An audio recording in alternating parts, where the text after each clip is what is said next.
Agora são 8h07, já estamos de volta com o nosso Folha no Ar, primeira edição, o oferecimento dos laboratórios Plínio Bacelar e Proteus, serviços de saúde e medicina ocupacional, com a qualidade certificada ISO 9001-2015. Hoje, com o Aloysio Abreu Barbosa, estamos conversando aqui com o William Passos, que é geógrafo e consultor especializado em estatística e desenvolvimento regional. O meu caro Aloysio, antes de voltar para você, deixa eu só registrar aqui, tem vários comentários, um da Guiomar Valdez, né, sempre acompanhando a gente também. Muito bom te ouvir e aprender, meu prezado William. Parabéns e siga em frente. A mensagem que ela manda para você. E ainda, Aloysio, eu refaço a questão da rede hoteleira, que a gente colocava aqui no bloco anterior pro William passar para a gente, nesse mundo estatístico aí que eu acho fantástico. E a estatística mostra a gente que caminho seguir, né, muitas das vezes.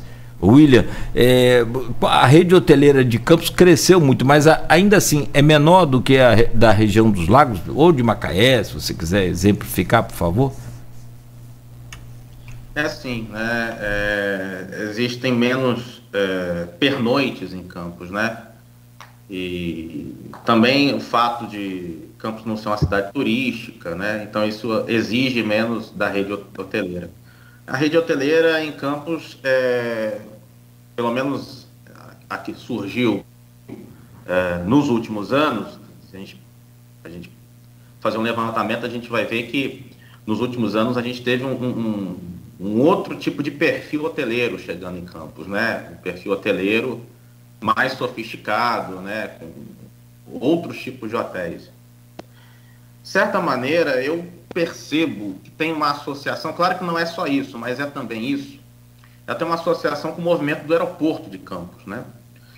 Teve muitas dessas redes mais sofisticadas que chegaram a Campos nos últimos anos. Elas chegaram depois que a gente teve um desvio dos voos do aeroporto de Macaé para o aeroporto de Campos.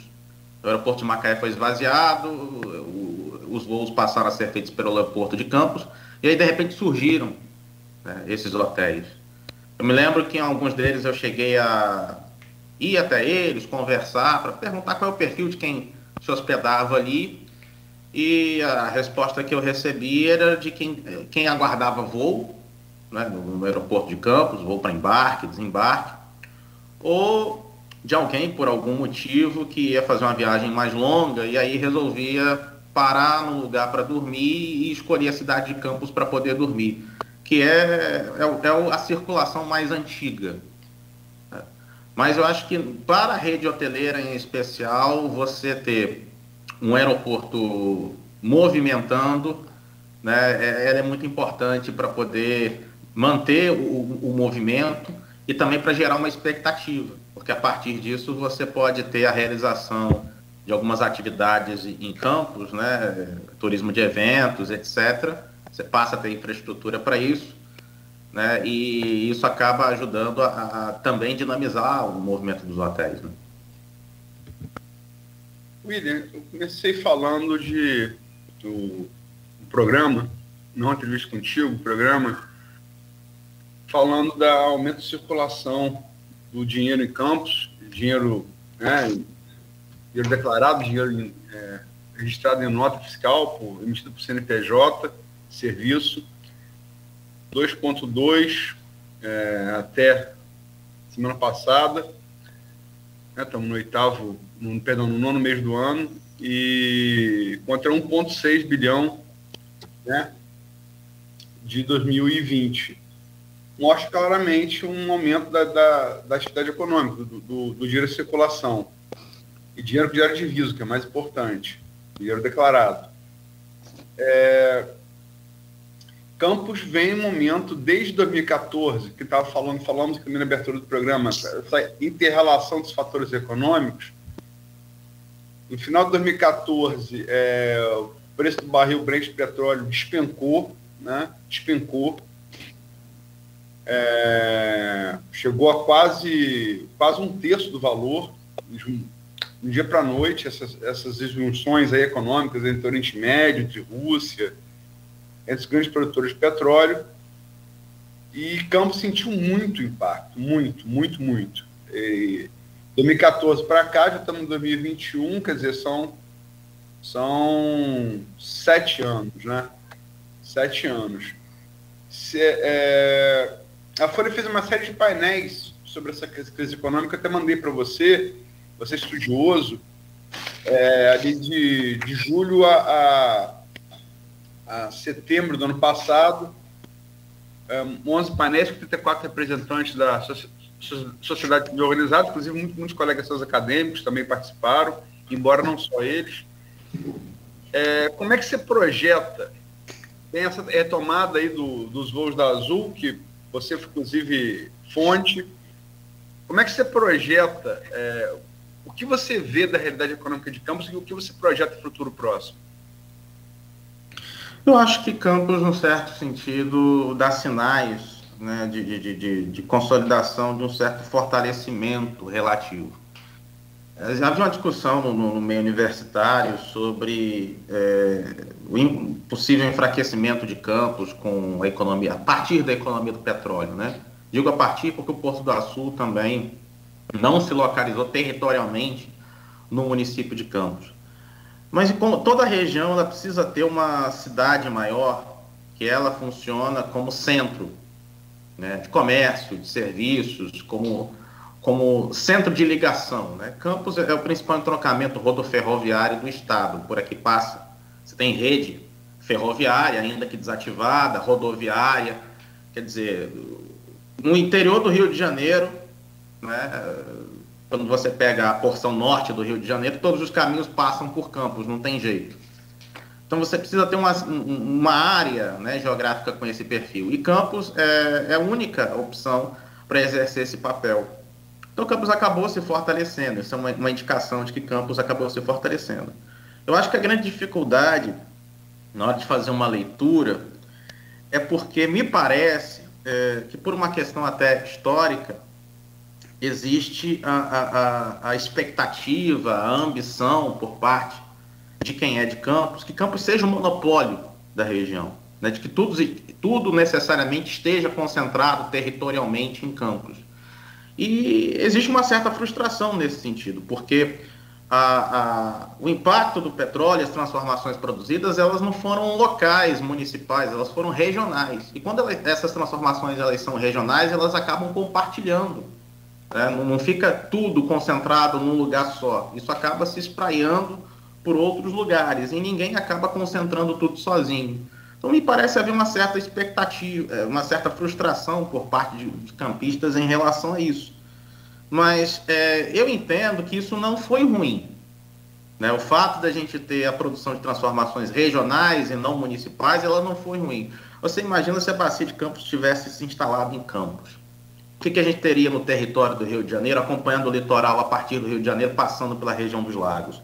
A gente teria ali o Rio de Janeiro, a região dos lagos, né, com menos densidade do que ela tem, e aí a gente teria toda uma área esvaziada até chegar em Campos. Campos provavelmente seria uma quase metrópole do interior, provavelmente teria aí entre 600 mil e 700 mil habitantes, e concentrando tudo, né? E a vida do campista seria absolutamente insuportável. Então, num certo sentido, ao se espalhar as transformações, isso gerou um certo alívio para Campos, né? E num certo sentido, isso foi benéfico. Acho que o grande problema, a gente não pode, e isso é problemático, pensar territorialmente de maneira fragmentada. Existe um problema federativo no Brasil, o Brasil é dividido em municípios, e, enfim, os municípios acabam disputando recursos, cada município pensa no seu próprio umbigo. Isso é internacionalmente. Se a gente for no país europeu, a gente vai ouvir a mesma reclamação em relação à divisão municipal. E os nossos problemas, as nossas questões, pelo menos as mais importantes, elas não são municipais, elas são regionais. Então não adianta a gente olhar sob uma perspectiva isolando os municípios, né? Porque eles não são uma coisa só. E essa integração que a gente vem sendo comprovada entre esses municípios, provam que os municípios não são uma coisa só. E os municípios são cada vez mais integrados. Você roçou aí no outro tema do bloco, que é crescimento populacional. E fez uma matéria muito boa com a José Matias, publicada no sábado, sobre projeção, né, de crescimento populacional. Se colocou aí que a população da região da Bacia de Campos, que você fala, é de São da Barra até Cabo Frio, é isso? Vai um pouco além de Cabo Frio, né? Essa região da Bacia de Campos, ela vai até São Pedro da Aldeia, depende da... Porque o que eu percebi? No período do verão, você tem um crescimento muito forte da população, uma explosão populacional temporária lá na região dos lagos. Sim. Quando você tem esse crescimento, eu acho que a região da Bacia de Campos, eu provo que a região da Bacia de Campos, ela se expande até Iguaba Grande. Você tem essa faixa que vai até mais ou menos São Pedro da Aldeia, ela passa a ser até Iguaba Grande. Então a gente passa a ter uma coisa só. Tem muitos campistas que vão veranear em Cabo Frio, vão veranear em Rio das Ostras, né? Do mesmo jeito, os campistas se dividem, né? O campus é muito grande, né?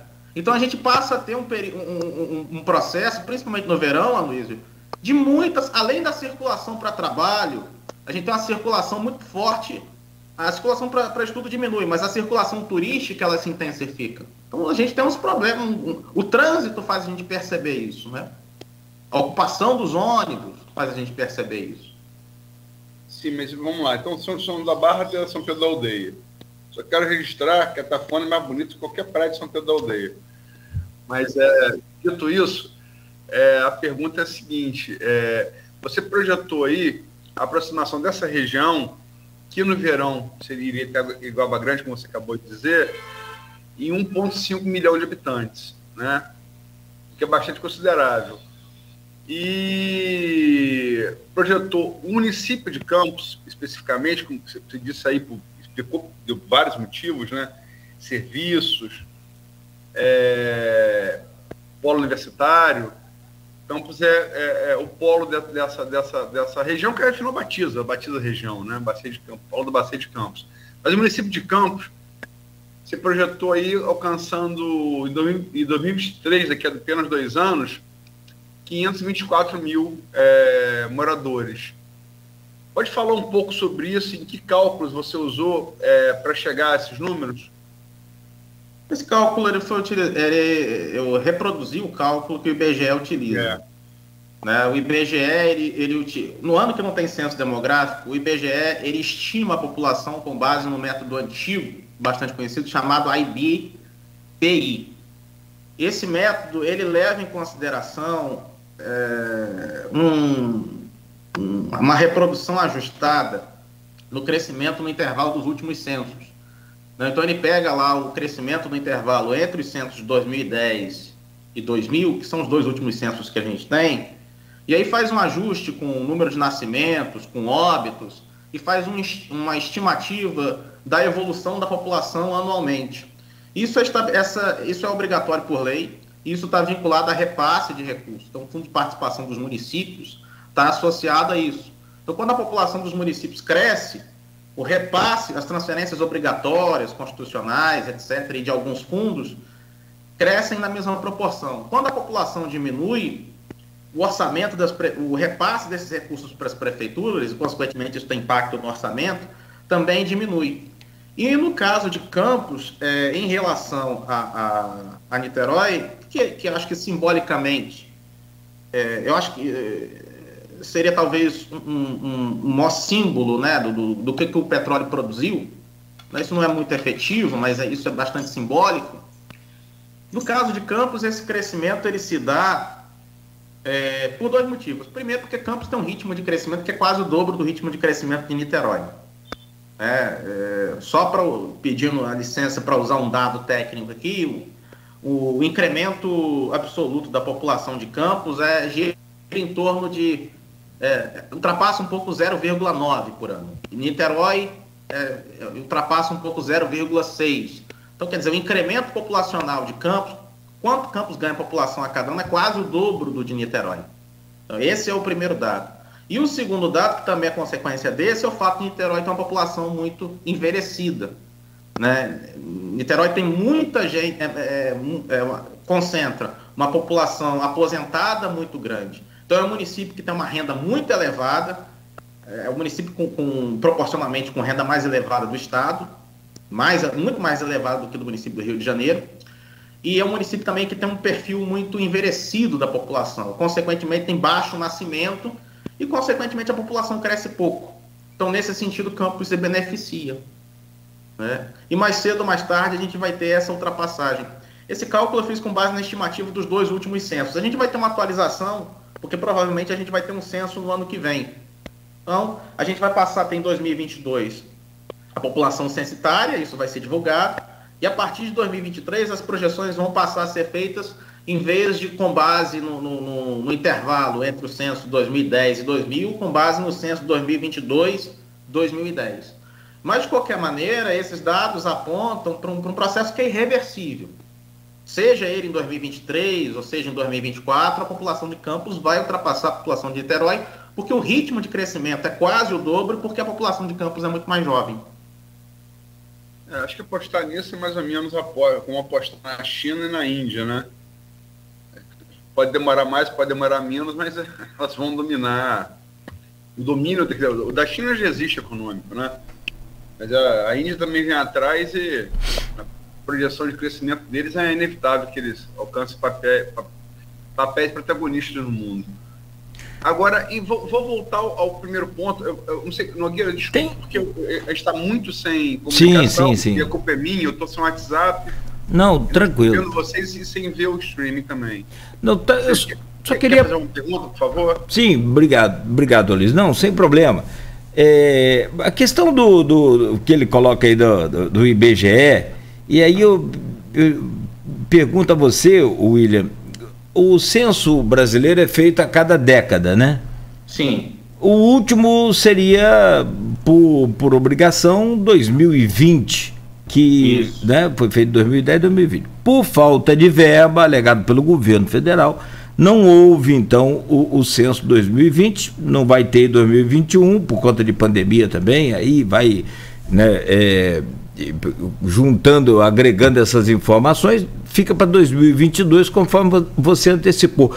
Quais são os prejuízos, se é que tem, e podemos afirmar assim, para todo o investimento, para a população, para os estudos que precisam ser levados em consideração esse censo, tanto para investimento quanto para programas sociais e para tantas outras coisas mais.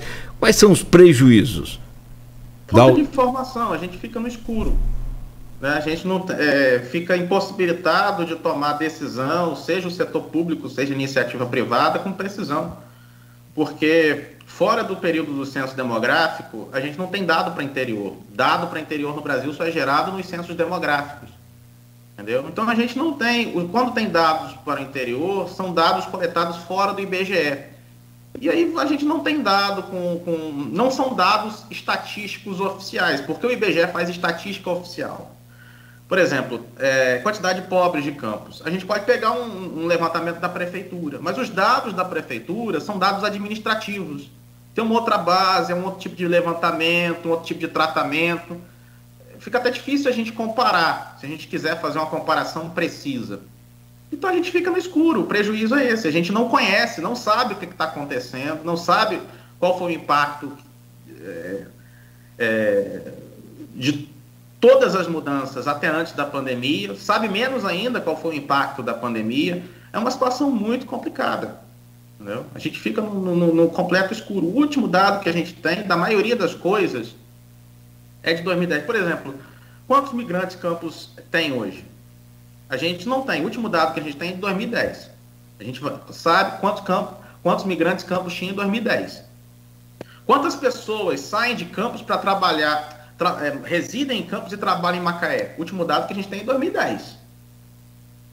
A gente tem mais gente morando em Campos e trabalhando em Macaé, ou mais gente morando em Macaé e trabalhando em Campos hoje?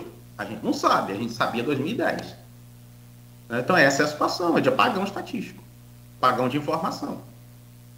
prejudica o jornalismo, prejudica empresários, entendeu? É uma situação muito complicada. E aí a gente tenta fazer puxadinho, que é a estimação. Vai lá, faz cálculo, projeta, e aí assim, não é o ideal, não tem precisão, como esse dado que eu apresentei da população de Campos e Niterói. Isso não é um dado exato, é uma projeção. Posso acertar como posso não acertar. Vai ficar muito próximo ali, mas não é um dado exato. Para quem precisa de precisão muito forte, isso faz diferença. Para quem não precisa, não faz tanta diferença. Mas quando a gente precisa de decisão fundamentada, técnica, com qualidade, a precisão ela é fundamental. Isso a gente não consegue ter. Tem um verso de Fernando Pessoa que foi usado na campanha de Ulisses Guimarães contra a Geisel, na contra-campanha dos anos 70. Né? Sabia que não tinha chance, né? Colégio eleitoral, né? Mas navegar é preciso, viver não é preciso. E muita gente entende isso, até pela utilização na campanha do Ulisses Guimarães, como se navegar fosse necessário. Mas não é esse o sentido. O poeta quis dizer que navegar tem precisão e viver não tem. Então, navegar você sabe onde você está saindo, para onde você vai e como você vai chegar lá, né? E sem a precisão dos dados, e aí tomando carona na pergunta do Nogueira e na resposta do William, se você não tem fato concreto, você tem o quê? Espaço para quê? Para fake news, né? Vou dar só um exemplo prático, Cláudio. Quantas pessoas em Campos usam ônibus? Em estatística oficial, a gente tem dados de 2010. 2010. Aí como é que você estrutura, por exemplo, uma rede de transporte, um sistema de transporte público no município? É na base do chute. Vamos botar esse ônibus aqui, se ele andar vazio, a gente tira. Vai para tentativa e erro, quer dizer, aquela coisa mais... aquela forma de se fazer as coisas mais rudimentar. Tem um exemplo, se vocês me permitem. 2013, eu praticava esporte, exercício de madrugada, de manhã, 5 horas da manhã. Era uma movimentação extraordinária de ônibus, às 5 horas da manhã, ônibus com destino a Macaé. Hoje, se você for, hoje eu venho para a rádio 5 horas, venho mais cedo, 5h30, não tem essa mesma quantidade, pelo contrário. Então, quer dizer, teve aquela crise de 2014, de 2018, então nesse meio tempo aí de 2010 para 2020, é um cenário completamente diferente. Você quer ver outra coisa? 2010, né? Uhum. O William falou refugiados. 2010 para 2011 foi a Primavera Árabe, que gerou a Guerra Civil da Síria. A gente sabe, a gente convive, né, com vários comerciantes sírios em Campos. Agora, a gente não tem estimativa oficial deles, porque foi posterior a isso, né? Então, a gente não sabe. O Afeganistão, agora que Bolsonaro ofereceu para receber cristão afegão, é 4% da população afegã. A gente não vai saber também, né? Enfim. E como eu disse, se você não tem informação oficial, dado concreto, tem espaço para fake news, né? Tem espaço para chute, e tem chute, lógico, que você faz um critério acadêmico, e tem chute que você fala que você tem no Brasil 600 mil índios felizes e contentes, enquanto os índios estão lá dando flechada em Brasília contra o marco temporal proposto pelo governo.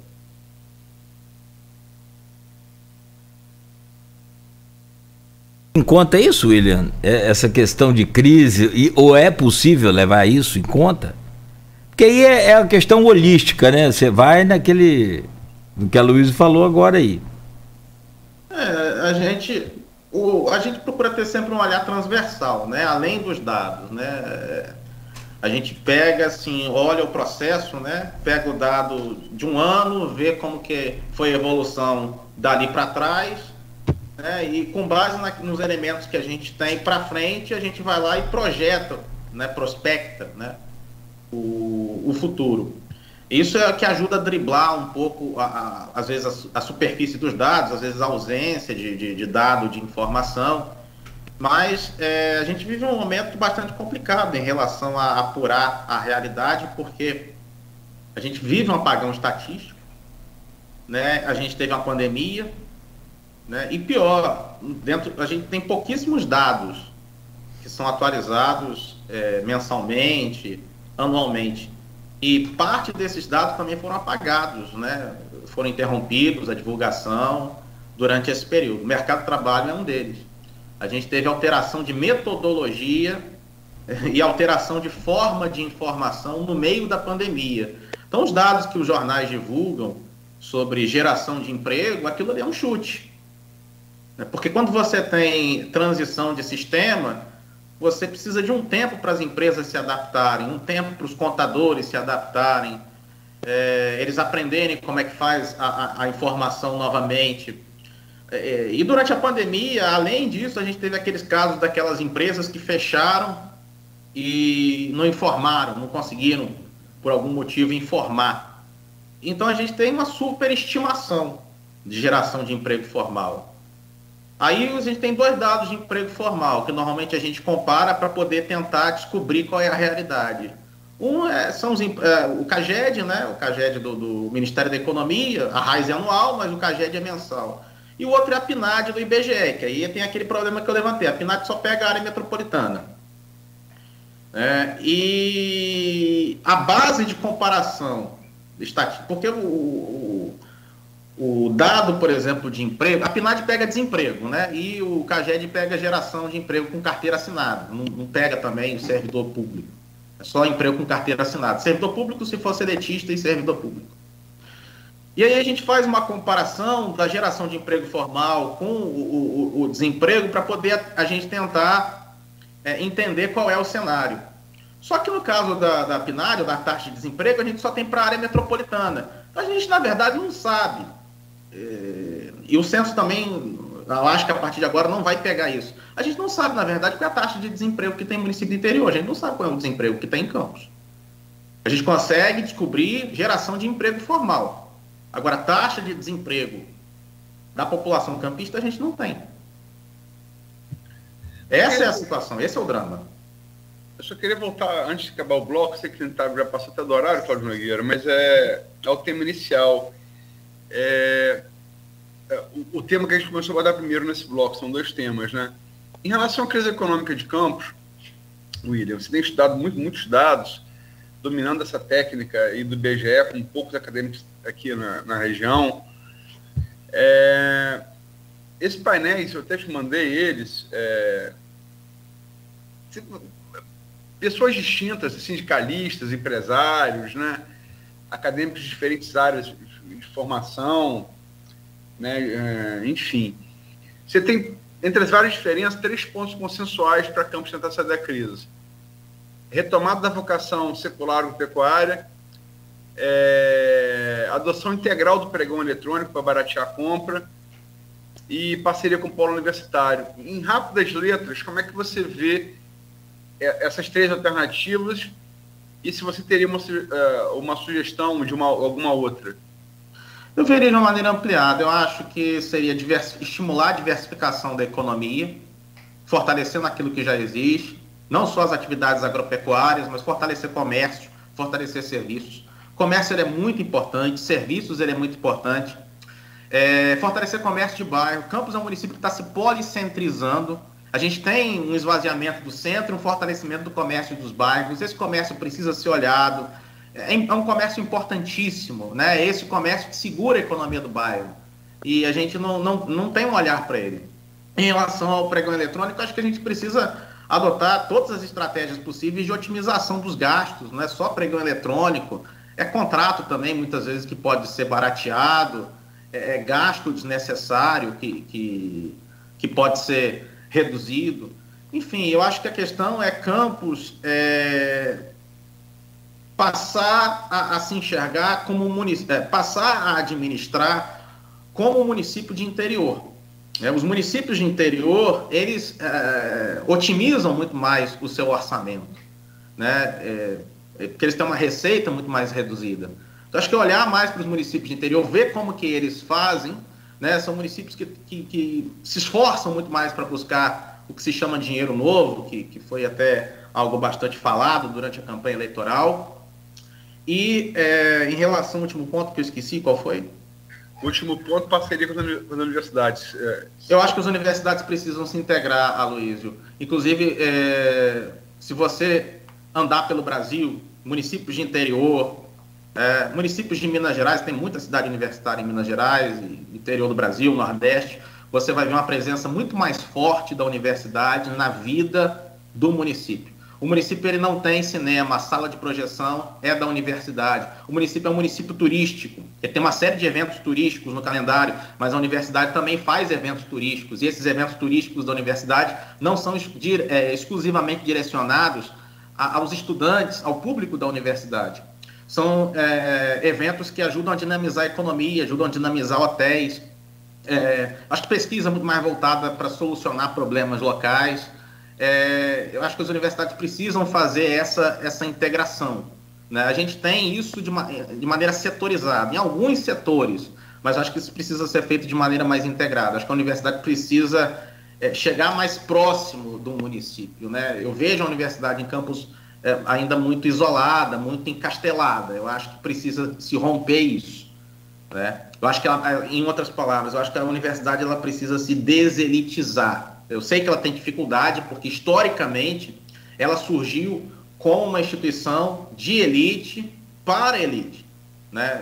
A história da FRJ, por exemplo, se a gente pegar a história da FRJ, a UFRJ surgiu para formar a elite brasileira, né? E ao longo da história dela, ela foi pressionada a se deselitizar e ela tem muita dificuldade até hoje. Eu sei que isso é difícil, mas isso é necessário, e quando se trata de município de interior, isso é ainda mais importante.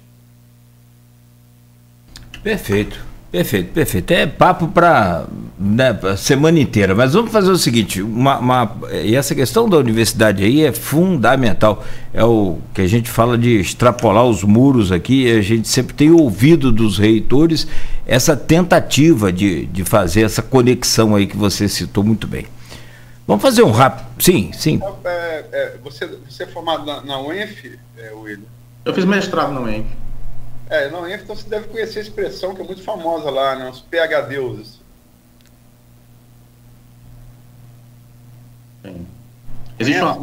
Existe uma postura que é muito diferente da que a gente encontra, por exemplo, em outras universidades, né? Mas isso faz parte da história da UENF. Mas você conhece a expressão, não conhece? PhD? Conheço. Você ficou quieto? Algumas lembranças vieram à minha memória. Eu imagino quais sejam. Vamos ao intervalo. Vamos lá. São 8h40 em Campos. Hoje o Folha no Ar, conversando com o William Passos, geógrafo e consultor especializado em estatística e desenvolvimento regional. E a gente faz uma pausa aqui bem rápida. Em instantes voltaremos e vamos falar sobre uma projeção aí estatística das eleições 2022. Voltamos em instantes. Oferecimentos laboratórios Plínio Bacelar e Proteus Serviços de Saúde e Medicina Ocupacional com a qualidade certificada ISO 9001-2015.